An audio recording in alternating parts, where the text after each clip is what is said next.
الحمدللہ وحدہ لا شریک لہ والصلاۃ والسلام علی من لا نبی بعد۔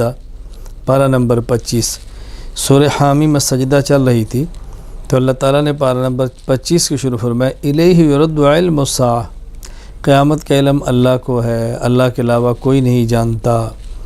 قیامت کب آئے گی اللہ ہی جانتا ہے، اس پر بحث نہ کرو، بس قیامت کی تیاری کرو۔ باقی انسان کی فطرت بیان کی ہے کہ انسان کی طبیعت کیا ہے، اچھی احوال آ جائیں تو اکڑتا ہے، اور اگر احوال نہ موافق آ جائیں اللہ کی طرف رجوع کرتا ہے۔ فرمایا انسان کی شان یہ نہیں ہے، اگر تکلیف میں رجوع اللہ کی طرف کرتا ہے تو خوشی آ جائے تو بھی اللہ کی طرف جانا چاہیے، اس لیے کہ ہر حالت کا مالک اللہ ہی ہے۔ بس یہ بات اللہ تعالیٰ نے ہمیں سمجھائی ہے۔ سورۃ الشورى، کیونکہ سورت میں فرمایا وَأَمْرُهُمْ شُورَى کہ ان کا معاملہ ہے کہ آپس میں مشورے کرتے ہیں، اس لیے سورت کا نام ہی سورۃ الشورى رکھ دیا گیا کہ اس میں شورا کا لفظ مشورہ کرنا ذکر کیا گیا ہے۔ اللہ تعالیٰ نے سورۃ الشورى میں یہ بات سمجھائی ہے۔ اللہ تعالیٰ نے قرآن کریم کو عربی زبان میں نازل فرمایا کہ قرآن کے جو پہلے مصداق اور مخاطب ہیں، قرآن کریم کے اولین مخاطب و عرب ہے، اس لیے عربی میں بات کی ہے۔ ایک اور موقع پر اللہ پاک نے فرمایا ما ارسلنا من رسول الا بلسان قومی، جو کسی نبی کی قوم کی زبان ہوتی ہے اللہ اس میں نبی کو وحی دیتے ہیں۔ رسول اللہ صلی اللہ علیہ وسلم کی قوم عرب ہے، ان کی زبان عربی ہے، اللہ تعالیٰ نے ان کو قرآن کریم تو وحی بھی عربی کے اندر دی ہے لتنذر ام القری ومن حولها۔ پھر اللہ تعالیٰ نے ایمان والوں کی صفات کا ذکر فرمایا ہے کہ ایمان والے کون ہیں؟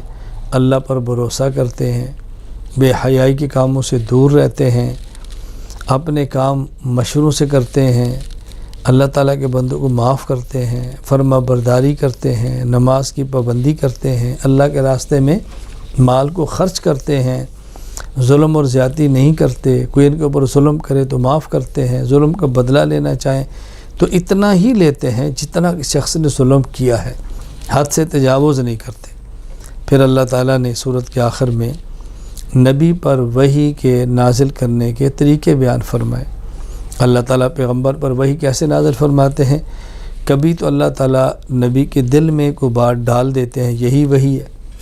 کبھی پردے کے پیچھے نبی کو اللہ نظر نہیں آتے، نبی سے گفتگو ہو جاتی ہے، جیسے موسیٰ علیہ السلام سے مکالمہ ہو رہا ہے، یہ بھی ایک وحی کا طریقہ ہے۔ کبھی اللہ تعالیٰ فرشتہ نازل فرماتے ہیں اور فرشتے کے ذریعے پیغمبر کو بات سمجھا دیتے ہیں، یہ بھی ایک وحی کا طریقہ ہے۔ تو یوں وحی کے نازل ہونے کے مختلف طریقے اللہ پاک نے سورت کے آخر میں بیان فرما دی ہے۔ سورۃ الزخرف، کیونکہ سورت میں ایک لفظ آیا ہے زخرفہ، سونا، سونے کی بنی چیزیں، اس لیے سورت کا نام ہی سورۃ الزخرف ہے۔ سورۃ الزخرف، چونکہ سورت میں ایک لفظ ہے زخرفہ، اسی مناسبت سے اس سورت کا نام بھی سورۃ الزخرف ہے۔ اس میں اللہ تعالیٰ نے یہ بات سمجھائی ہے کہ اللہ تعالیٰ اگر چاہتے تو ہر کافر کو چھت چاندی کی دیتے، سیڑھی چاندی کی دیتے، دروازے چاندی کے دیتے، جہاں مسندوں پر تکیے لگا کر بیٹھتے ہیں چاندی کی بنا دیتے اور سونے کی بنا دیتے۔ ایسا اس لیے نہیں کیا کہ پھر عام لوگ بڑی جلدی کفر قبول کر لیں گے۔ فرمایا اللہ کے ہاں تو اس چیز کی قیمت نہیں ہے دنیا کی، ورنہ اللہ چاہتے تو ہر کسی کو دے دیتے، لیکن ایک بار ہر بندہ کفر کی طرف جاتا تو اللہ تعالیٰ نے امتحان رکھنے کے لیے کسی کو دیا کسی کو نہیں دیا۔ خیر اس صورت میں زخرفہ کا لفظ ہے، اس لیے صورت کا نام بھی سورۃ الزخرف رکھ دیا گیا ہے۔ اللہ تعالیٰ نے اس صورت میں دلائل قدرت کو بیان فرمایا ہے، اور یہ اللہ تعالیٰ کا ایک طریقہ ہے کہ اکثر صورتوں میں توحید، پھر توحید پہ دلائل، قدرت، طاقت، اللہ تعالیٰ اس کو بار بار بیان فرماتے ہیں کہ تمام عقائد میں سے بنیادی عقیدہ ہی توحید ہے، اس لیے بار بار اس کا ذکر ہوتا ہے۔ ہر نبی سب سے پہلے توحید ہی کی بات کرتا ہے، اور توحید ہی سے انسان کے عقائد کا آغاز ہوتا ہے۔ پھر سفر کی دعا فرمائی سمجھائی ہے توحید کو بیان کرتے ہوئے، سبحان الذی سخر لنا ھذا وما كنا له مقرنین وإنا إلی ربنا لمنقلبون۔ یہ سواریاں اللہ نہ چاہتے تو کون مسخر کر سکتا تھا؟ آج کے دور میں جہاز دیکھو، باہری سفر دیکھو، بری سفر دیکھو، اور گھوڑے اور جیسے سرکش جانور بھی اللہ نے بندے کے مطیع فرما دی ہے. اللہ کی ذات کتنی پاک ہے. فرمایا اس کے ساتھ اس کا بھی اقرار کیا کہ جس طرح ہم منزل کی طرف جاتے ہیں، منزل سے واپس گھر آتے ہیں، اسی طرح ہم نے وطن اصلی لوٹ کر اپنے اللہ کے پاس ہی جانا ہے. اللہ ہمارا وطن اصلی جنت ہمیں عطا فرمائے اور اللہ اپنے کرم کے ساتھ ہمیں وطن اصلی میں عافیت کے ساتھ پہنچائے.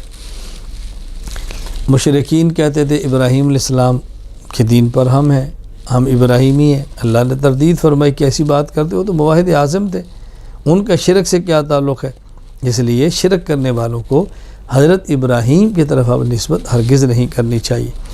پھر یہاں موسیٰ علیہ السلام کے قصے کا ذکر فرمایا ہے، بار بار اس کا ذکر آتا ہے، یہاں بھی آیا. حدیث علیہ السلام کا واقعہ بیان فرمایا ہے کہ ان کے بارے میں مشرکین طرح طرح کی باتیں کرتے تھے. اللہ فرماتے ہیں پاک دامن ہے، ماں ان کی پاک دامن ہے، اللہ کے بندے ہیں، اللہ کے نبی ہیں، کیا تم ان کے بارے میں ایسی باتیں کہتے ہو جو ایک نبی کی شان کے لائق نہیں ہے؟ اللہ تعالیٰ نے سورت کے آخر میں اپنے پیغمبر کو بات فرمائی اور نبوت کے واسطے سے ہمیں سمجھائی. فاصفح عنہم وقل سلام، یہ ان کو بات سمجھاؤ اور نہیں سمجھتے درگزر کرو. بلا وجہ ضرورت سے بڑھ کر جدل چھوڑ دو. ان کو نہیں مانتے تو نہ مانیں، آپ کے ذمہ سمجھانا ہے. نہیں باز آتے فسوف یعلمون، ایک وقت آئے گا فسوف یعلمون، چل جائے گا پتہ. انجام بد کو دیکھیں گے، پھر روئیں گے، پھر چیخیں گے. تو پیغمبر آپ درگزر بھی فرمائیں اور سلام کیا کریں، ان سے جان چھوڑائیں اور ضرورت کی بات ان کو سمجھائیں.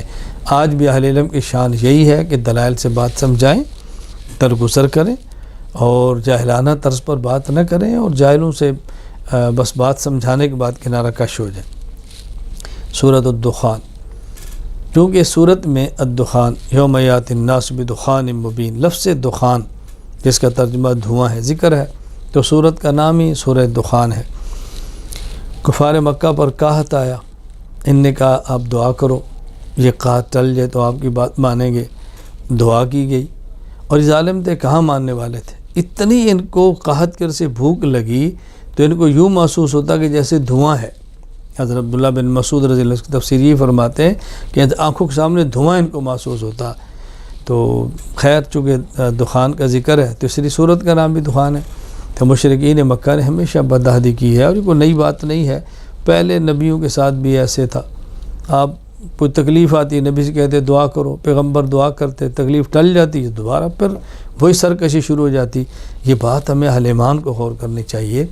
اگر تکلیف آئی ہے، اللہ سے دعا مانگی ہے، اللہ نے تکلیف ہٹا دی ہے، تو پھر دوبارہ ان گناہوں کے اندر نہ جائیں، اپنے آپ کو محفوظ کریں اور بچائیں، اللہ کی نعمتوں کا شکر ادا کریں. اللہ تعالیٰ نے یہاں بطور خاص ذکر فرمایا انا انزلناہ فی لیلۃ مبارکہ، قرآن کریم کو اللہ نے برکت والی رات میں نازل فرمایا ہے. ایک ہے قرآن کریم کا لوح محفوظ سے آسمان دنیا پر آنا، پھر آسمان دنیا سے اپنے نبی پر آنا. لوح محفوظ سے آسمان دنیا پر تو لیلۃ القدر کو آ گیا، پھر اپنے پیغمبر پر اللہ پاک نے 23 سال کی عمر میں تھوڑا تھوڑا کر کے نازل فرمایا ہے. اللہ اکبر. آخر میں اللہ تعالیٰ نے جہنم کا ذکر کیا، رسول اکرم صلی اللہ علیہ وسلم کو تسلی دی ہے. فرمایا دیکھو اہل ایمان جنت میں جائیں گے، یہ تمہارے مخالف جہنم میں جائیں گے. فرتقب، پیغمبر آپ بھی انتظار فرمائیں، وہ بھی انتظار کر رہے ہیں. فیصلہ تو آپ کے حق میں ہے، فتح تو آپ کیوں نہیں ہے. انجام بد ان کو دیکھنا پڑے گا، تو آپ حوصلہ رکھیں، تسلی رکھیں، دل بڑا رکھیں. سورۃ الجاسیہ، چونکہ سورت میں بطرا کل امت جاسیہ، امتن کی صفت جاسیہ ہے جس کا معنی ہوتا ہے گھٹنوں کے بل بیٹھنا، تو اس لیے یہ سورت کا نام ہی سورۃ الجاسیہ ہے. اللہ تعالیٰ نے اس سورت میں قرآن کریم کی عظمت کو بیان فرمایا ہے. اللہ تعالیٰ کی عظمت، جلال، اس کا اللہ پاک نے ذکر فرمایا. اور پھر اس سورت میں اللہ تعالیٰ نے بنی اسرائیل کی سرکشی، اسرائیل، اسرا کا معنی عبد، ایل کا معنی اللہ.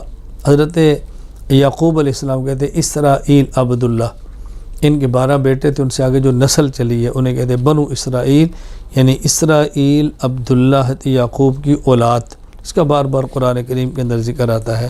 تو بنی اسرائیل کی سرکشی کا ذکر کیا، پھر ان کا انجام بیان کر کے مشرکین کو ڈرایا ہے کہ جس طرح انہوں نے پیغمبر کی بات کو نہیں مانا اور تباہ و برباد ہوتے رہے، تم بھی پیغمبر کی بات نہیں مانو گے تو تباہ و برباد ہو جاؤ گے.